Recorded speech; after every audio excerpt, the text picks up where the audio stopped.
आगरा की रैली देख चंद्रशेखर आजाद का दीवाना हुआ ये नेता आजाद समाज पार्टी में आने के लिए बेताब। यूपी का ये बड़ा नेता चंद्रशेखर आजाद ने भी दिया सहारा, अगले 15 दिन में बदलेगी हवा।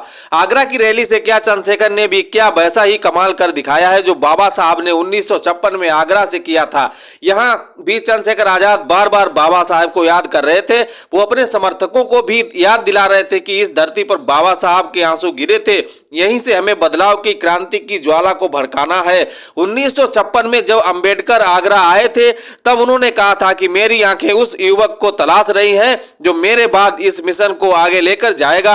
तो क्या वो युवा चंद्रशेखर आजाद होंगे? ये आने वाले कुछ साल बता देंगे, लेकिन चंद्रशेखर आजाद का दावा है कि अगले 15 दिन में उत्तर प्रदेश की सियासत पूरे तरीके से बदलने वाली है। मतलब क्या कुछ बड़ा राजनीतिक धमाका चंद्रशेखर आजाद करने जा रहे हैं। लच्छेदार भाषण तो आप 75 साल से सुनते आ रहे हैं। एक हमारे पुराने आंदोलन के अलावा किसी ने गरीबों की सुध लेने का काम नहीं किया जलाध्यक्ष जी। तो मैं ये कहना चाहता हूं कि और कोई करे ना करे, पढ़े लिखे नौजवानों को रोजगार देने का काम आजाद समाज पार्टी 1 साल के अंदर करने का काम करेगी। मेरी बात को आप याद रखें। रोजगार देने का काम, आपके आंसू पोंछने का काम, आपकी जेब को मजबूत करने का काम, आपको सपने पूरे करने का अधिकार आजाद समाज पार्टी आपको 1 साल के अंदर अवसर बना के देगी।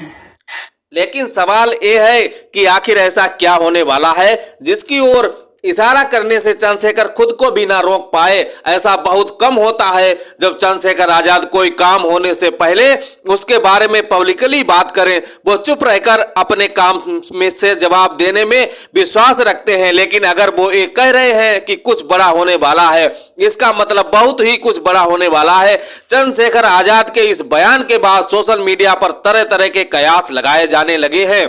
कुछ लोग कह रहे हैं कि चंद्रशेखर आजाद पंचायत चुनाव को लेकर कोई बड़ा ऐलान कर सकते हैं। कुछ लोग कह रहे हैं कि कोई बड़ा नेता आजाद समाज पार्टी ज्वाइन करने वाला है। कुछ लोगों का कहना है कि बहुजन समाज पार्टी के पूर्व कद्दावर नेता नसीमुद्दीन सिद्दीकी ने चंद्रशेखर आजाद से संपर्क किया है और पार्टी ने भी हरी झंडी दे दी है, क्योंकि नसीमुद्दीन सिद्दीकी ने जब से कांग्रेस छोड़ी है तभी से ऐसी चर्चाएं चल रही हैं और चंद्रशेखर आजाद ने मंच से इस तरह का बयान देकर सबूत भी दे दिया है। हालांकि लंबे समय से नसीमुद्दीन सिद्दीकी सियासत में हाशिए पर चल रहे हैं, लेकिन चंद्रशेखर आजाद के साथ मिलकर कुछ कमाल जरूर कर सकते हैं, क्योंकि किसी जमाने में वो मायावती के सबसे करीबी नेताओं में से माने जाते थे। फिर बहन जी से रिश्ते बिगड़े तो कांग्रेस में आ गए, लेकिन अब वहां भी लोग मोह भंग हो गया।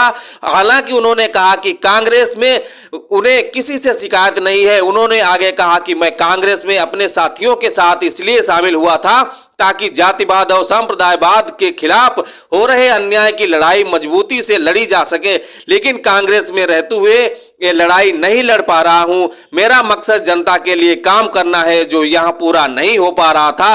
फिर आप नजर दौड़ाते हैं तो पाते हैं कि जातिवाद के खिलाफ इस वक्त देश में अगर सबसे मजबूत कोई आवाज है तो वो चंद्रशेखर आजाद ही है। सांप्रदायिकता के खिलाफ वो मुखर रहे हैं और वैसे भी नसीमुद्दीन सिद्दीकी के लिए आजाद समाज पार्टी में रहकर अपने वोटरों को लुभाना आसान होगा, क्योंकि वो उसी विचारधारा से आते हैं। अगर आप नसीमुद्दीन सिद्दीकी की अहमियत को समझना चाहते हैं तो उनका राजनीतिक सफर देखना होगा। नसीमुद्दीन सिद्दीकी मुख्य रूप से बांदा जिले के सेवरा गांव के रहने वाले हैं। उनका राजनीतिक सफर 1988 में बांदा नगर पालिका अध्यक्ष पद के चुनाव से शुरू हुआ। हालांकि इस चुनाव में उन्हें हार का सामना करना पड़ा, जिसके बाद उन्होंने बहुजन समाज पार्टी ज्वाइन कर ली। 1991 में बहुजन समाज पार्टी के टिकट पर नसीमुद्दीन सिद्दीकी ने बांदा सदर सीट से विधायक का चुनाव जीतकर इतिहास रचा। वे न केवल बांदा के पहले मुस्लिम विधायक बने, बल्कि धीरे धीरे मायावती के खास और भरोसेमंद नेता भी बन गए। 2007 में जब बसपा की सरकार बनी तब उनकी राजनीतिक मजबूती और प्रशासनिक क्षमता के कारण उन्हें मिनी मुख्यमंत्री भी कहा गया। नसीमुद्दीन सिद्दीकी ने बहुजन समाज पार्टी की सरकार में कई महत्वपूर्ण पद संभाले। जब मायावती 1995 में पहली बार मुख्यमंत्री बनी तब उन्हें कैबिनेट मंत्री बनाया गया।